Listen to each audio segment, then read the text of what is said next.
So a historical moment indeed that the entire world witnessed yesterday in the DMZ. Of course, we here in South Korea watched every minute unfold with awe and amazement. But how was it observed by analysts in the U.S. and around the world? Well, joining me via Skype is Jean Lee, Director of Korea Policy at Woodrow Wilson Center. Jean, welcome to the program. Hi, I watched every minute of it also, staying up all night. It was very compelling. Right, absolutely, and you must be tired. Now, first off, your overall impression of this historic DMZ meeting yesterday, I mean, anything that stood out to your eyes, your analyst's eyes? So I would say that President Trump has a flair for drama. I wasn't entirely surprised, to be honest. I've been seeing signs for several weeks that some outreach was underway, and I blocked off the weekend just in case. I thought there's a chance, however slight, that he might use the opportunity, being in Asia, to reach out to Kim Jong-un.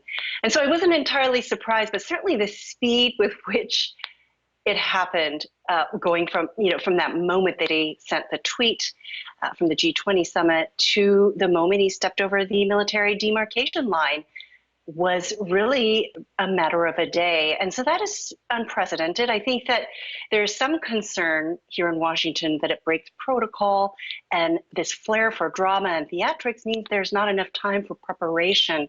And certainly my initial response was, well, 5 minutes for a handshake is enough to reconnect. It's enough for a photo op, but it's not enough for real negotiations. So I was very pleased to see that they did sit down for 53 minutes. Hopefully they did have some candid discussion. I think that one of the good things is that President Trump was in a much better mood.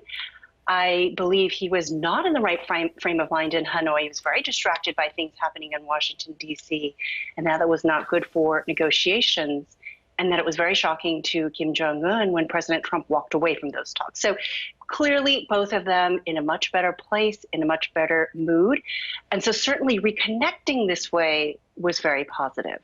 However, I think the feeling here in Washington, D.C. is a lot of theatrics with not a lot of substance. And so what will be very important is for both of these teams to capitalize on this opportunity to reconnect and make sure that those working level negotiations are productive. And that's going to be extremely difficult.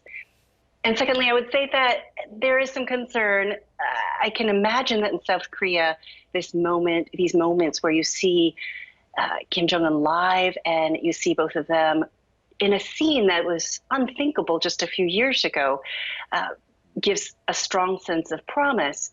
But I do think we have to look at the risks of giving Kim Jong-un so much of a platform, so much legitimacy. It is going to put him in a very strong position at home and abroad, and it could make him a bolder leader, both to his people and to his partners overseas. And so it may make it tougher to convince him to give up his nuclear weapons. So these are all my reactions to this moment. Obviously, very interesting to watch from afar. I would much rather be there in Korea to get the feel on the ground. But we have to see what happens in the weeks and the months and the years ahead to make sure that this whole process means that the Korean Peninsula ends up in a more peaceful and stable place, and not in a more dangerous and destabilized place. Absolutely. When this is over. Right. I mean, just by looking at how the media reactions were, how they were just, very not organized. They compare that to April, last April, back where President Moon and Chairman Kim met. They were very organized. All the media were organized, but I know that Stephanie Grisham got bruised by trying to shun away the North Korean reporters because there are so many of them. Now, in a nutshell, very briefly, Jean, how do you think this rather optical episode will basically change the stalled nuclear talks from here on forth?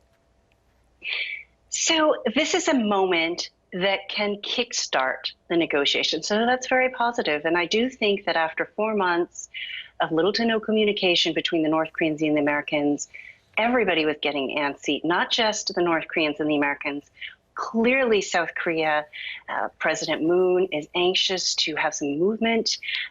Russia, I would say, China, the leaders of Russia, China, and Japan also recognize that this big relationship between North Korea and the United States the impasse has such a destabilizing effect. And the region, my sense is that the region doesn't want to be kept in limbo this way. So certainly a lot of momentum among the leaders collectively, and I think they each played a role in facilitating this collective sense that something has to happen here and that we can't continue with this uncertainty going forward. So that is important. But the question will be, can the United States and North Korea come to an agreement on some sort of path?